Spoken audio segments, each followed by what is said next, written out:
8 کا سندھی کا second chapter ہم ریڈ کریں گے. حضرت سلمان فارسی رضی اللہ تعالیٰ عنہ. حضرت سلمان فارسی کون تھے؟ حضرت سلمان فارسی جو ہے وہ ایک نامور جو ہے ایک مشہور صحابی تھے. وہ جو ہے ایک ایسے مذہب سے ان کا تعلق تھا جو ان کے فادر وغیرہ تھے کہ وہ ایران میں تھے اور آگ کی پوجا کرتے تھے. اب ان کے بارے میں پڑھیں گے کہ انہوں نے کس طریقے سے اسلام قبول کیا اور کیسے جو ہے وہ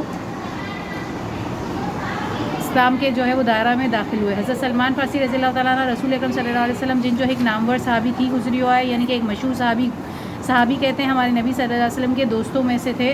وہ جو ہے ایک نام مشہور تھے. حضرت سلمان فارسی اصفہان کے ایک گاؤں میں پیدا ہوئے تھے. ان کے والد جو ہے وہ حاری تھے. ایران سے ان کا تعلق تھا. زرتش مذہب کہتے ہیں آگ کے، اس مذہب میں آگ کی جو ہے وہ پوجا کی جاتی ہے.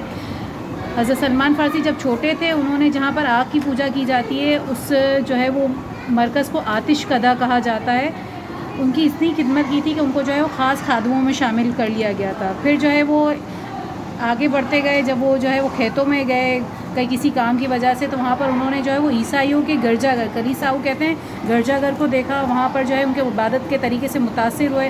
پھر وہ آگے بڑھتے بڑھتے ان کو کسی نے جو ہے وہ ایک شام ملک کا ایڈریس دیا کہ وہاں جا کر جو ہے وہ ہمارے نبی صلی اللہ علیہ وسلم آپ کو ملیں گے. ایک بزرگ ملیں گے، پہلے اس بزرگ کی آپ خدمت کریں گے، اس کے بعد وہ آپ کو جو ہے وہ آخری نبی کے پاس بھیجیں گے، وہیں آ کر جو ہے آپ کو سکون ملے گا.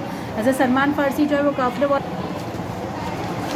شام ملک پہنچے. شام ملک پہنچنے میں جو پہنچ کر ان کو وہ ایک بزرگ سے ملے، وہاں پر ان کی خدمت کی، غلام بن کر جو ہے وہ زندگی گزاری. پھر انہوں نے جو ہے ہمارے نبی صلی اللہ علیہ وسلم جب مدینہ آئے تھے ہجرت کر کے، وہاں کا انہوں نے ایڈریس دیا کہ وہاں جا کر آپ ان سے ملیے گا. 2 طریقے بتائے تھے انہوں نے، ایک صدقے کی چیزوں کا اور ایک ہدیے کے، یعنی کہ ہمارے نبی صلی اللہ علیہ وسلم کو جو ہے انہوں نے پہچاننے کے لیے 3 نشانیاں بتائی تھیں کہ ہمارے نبی صلی اللہ علیہ وسلم صدقے کی کوئی چیز استعمال نہیں کریں گے، ہدیے میں دی گئی یعنی کہ تحفے میں دی گئی چیزوں کا استعمال کریں گے، اور آپ کے دونوں کاندھوں کے بیچ میں نبوت کی مہر ہوگی. آپ رضی اللہ تعالیٰ عنہ جو ہے جب حضور صلی اللہ علیہ وسلم کے پاس پہنچے، انہوں نے 3 نشانیاں دیکھ لیں.